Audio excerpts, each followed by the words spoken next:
राधे राधे, जय श्री कृष्णा। मैं निर्मला पांडे विवाह गीत गा रही हूँ। आप लोग सुने, अपना आशीर्वाद बनाए रखना। कवनी नगरिया से आवले दूल्हे हो, कवनी नगरिया भैले ठाढ़ जी, कवनी नगरिया भैले ठाढ़ जी।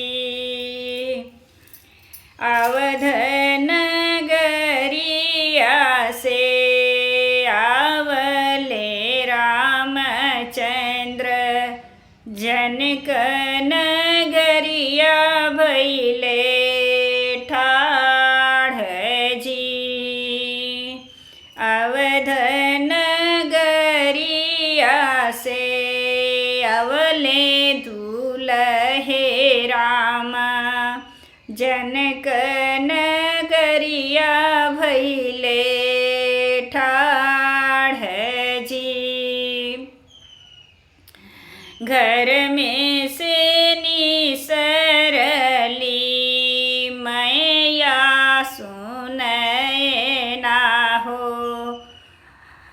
सुन बेटा अरज हमार जी। घर में से निसरली मैया सुनए ना हो, सुन बेटा अरज हमार जी। कवन जरूरती तोहरे लागे मोरे बेटा हो, हमरे दुआरे भैला ठाढ़ जी। हमरे दुआरे भैला ठाढ़ जी।